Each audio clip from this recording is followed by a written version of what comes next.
Pemerintah negara bagian dan teritori Australia memegang peranan penting dalam hal manajemen dan administrasi pendidikan sektor sekolah. Kemudian di negara Australia ini, tahun ajaran baru dimulai dari akhir bulan Januari atau awal bulan Februari sampai dengan awal bulan Desember. Kemudian sekolah-sekolah di negeri beroperasi di bawah tanggung jawab langsung dari pemerintah bagian atau teritori tersebut. Dan di Australia ini terdapat 8 bidang pembelajaran yang penting yang merupakan fokus pengajaran di semua sekolah yang ada di Australia, yaitu yang pertama pembelajaran seni, yang kedua bahasa Inggris, yang ketiga pendidikan kesehatan dan jasmani, yang keempat bahasa selain bahasa Inggris, yang kelima matematika, yang keenam ilmu pengetahuan, yang ketujuh kajian penduduk dan lingkungan, yang kedelapan teknologi.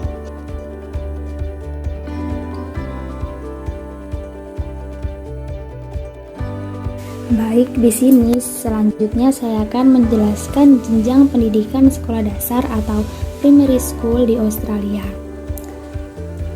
Nah, waktu yang diperlukan untuk menyelesaikan pendidikan dasar di Australia itu ada 6-7 tahun. Pada umumnya, siswa memasuki pendidikan dasar pada umur 6 atau 7 tahun. Berbeda dengan di Indonesia, di mana siswa diharuskan menempuh ulangan atau ujian untuk dapat naik ke kelas berikutnya. Nah, sedangkan siswa sekolah dasar di Australia itu tidak mengenal ulangan atau ujian. Mereka secara otomatis naik ke kelas berikutnya itu sejalan dengan pergantian tahun. Tahun pertama di sekolah dasar Australia disebut dengan Year 1 dan seterusnya hingga Year 6. Ada negara bagian Australia yang menetapkan lama pendidikan dasar itu selama 6 tahun seperti New South Wales, kemudian Victoria, kemudian Tasmania, dan Australian Capital Territory. Tetapi ada juga yang menetapkan lama pendidikan dasarnya itu selama 7 tahun seperti South Australia, kemudian Northern Territory, Queensland, dan yang terakhir ada Western Australia. Baik, di sini saya akan menjelaskan materi tentang kurikulum Australia. Pengembangan kurikulum Australia dipandu oleh Melbourne Declaration on Educational Goals for Young Australians, diadopsi oleh Dewan Menteri Pendidikan Negara Bagian dan Teritori pada Desember 2008. Deklarasi Melbourne tersebut menekankan pada pentingnya pengetahuan, pemahaman, dan keterampilan bidang pelajaran, kemampuan umum, dan prioritas lintas kurikulum sebagai dasar untuk kurikulum yang dirancang untuk mendukung pembelajaran abad 21. Kurikulum Australia berisi tentang hak untuk mendapatkan bagi setiap siswa Australia. Hal-hal yang terkait meliputi hal-hal dasar untuk mencapai sukses, belajar seumur hidup, dan partisipasi dalam masyarakat Australia. Hal ini berarti bahwa kebutuhan dan kepentingan siswa akan bervariasi, sehingga sekolah dan guru akan merencanakan kurikulum berdasarkan kebutuhan dan kepentingan tersebut.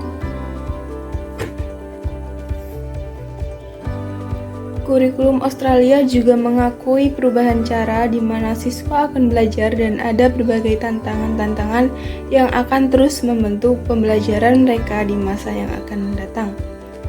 Kurikulum Australia pun akan dikembangkan untuk semua area pembelajaran dan mata pelajaran yang ditetapkan dalam Melbourne Declaration. Awalnya, untuk bahasa Inggris, matematika, IPA, dan sejarah, dilanjutkan dengan geografi, bahasa, seni, ekonomi, bisnis dan kewarganegaraan, pendidikan kesehatan dan olahraga, serta teknologi informasi dan komunikasi. Kurikulum Australia menetapkan apa yang harus dipelajari oleh siswa melalui spesifikasi isi kurikulum dan pembelajaran yang diharapkan pada nilai sekolah mereka melalui spesifikasi standar prestasi atau the Specification of Achievement Standards. Sini saya akan menjelaskan tentang Kurikulum dan metodologi pengajaran di kurikulum Australia. Kurikulum Australia menjelaskan apa yang harus dipelajari oleh setiap siswa Australia sehubungan dengan bidang ajaran, kemampuan umum, dan prioritas antar kurikulum. Unsur utama dari kurikulum adalah deskripsi dari isi dan standar prestasi yang diatur menurut bidang ajaran. Deskripsi ini menjelaskan apa yang diharapkan akan diajarkan oleh guru. Standar prestasi merinci kualitas pembelajaran yang diharapkan dari siswa dalam suatu tahap dalam pendidikan mereka.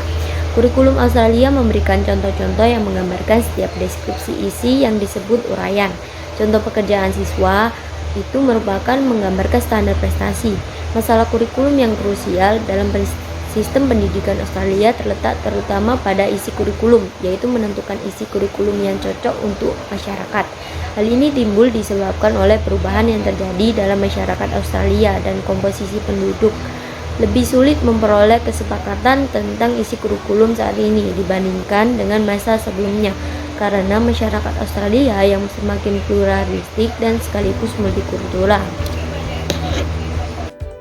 Kurikulum framework di Australia disusun dalam rangka menyongsong dengan sebutan Education Our Children to Success in the 21st Century. Pengembangan kurikulum di Australia telah melibatkan semua stakeholder pendidikan. Ada beberapa hal yang menarik dalam kurikulum framework. Yang pertama, ada 8 kondisi yang melatar belakangi pengembangan kurikulum di Australia, yaitu 1. Keragaman budaya, 2. Perubahan struktur keluarga, yang ketiga laka cepat perubahan teknologi, yang keempat isu lingkungan global, yang kelima mengubah sifat kondisi sosial, yang keenam perubahan di tempat kerja, yang ketujuh ketergantungan ekonomi global, yang delapan standar ketidakpastian hidup.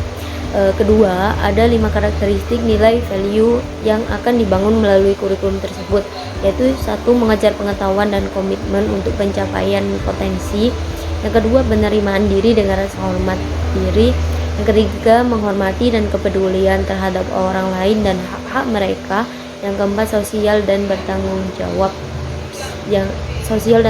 sipil, dan yang kelima tanggung jawab lingkungan. Baik, di sini saya akan menjelaskan 10 student outcome statement yang akan dicapai melalui 8 mata pelajaran secara sinergis dengan menggunakan konsep links across the curriculum.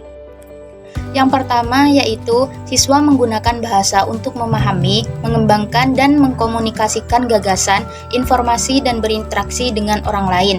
Yang kedua, siswa menjelaskan dan alasan tentang pola, struktur, dan hubungan untuk memahami, menafsirkan, membenarkan, dan membuat pola. Yang ketiga, siswa memvisualisasikan konsekuensi, berpikir lateral, mengenali peluang dan potensi, dan siap untuk menguji pilihan.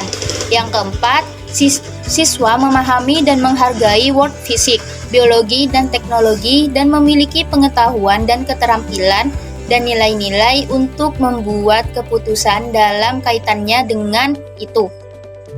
Yang kelima, siswa memahami konteks geografis dan histori budaya dan memiliki pengetahuan, keterampilan, dan nilai-nilai yang diperlukan untuk partisipasi aktif in life di Australia.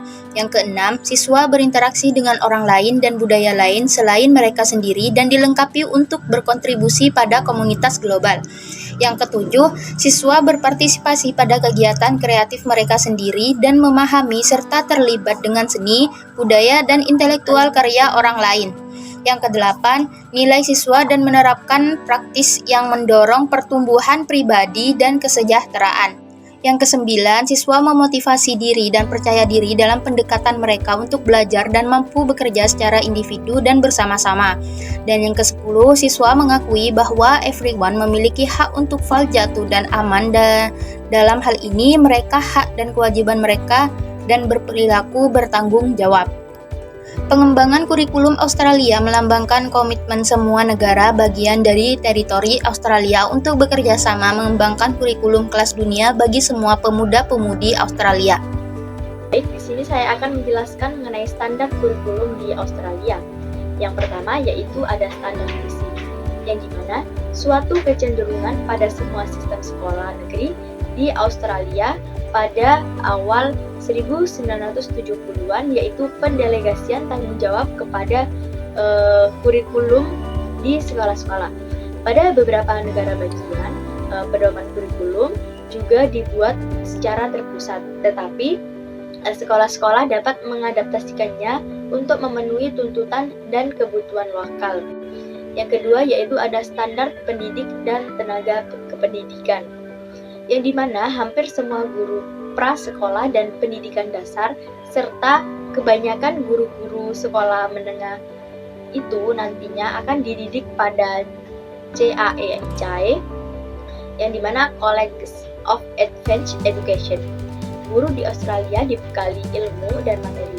Lisensi mengajarnya juga didapat dari Kementerian Pendidikan yang ada di sana.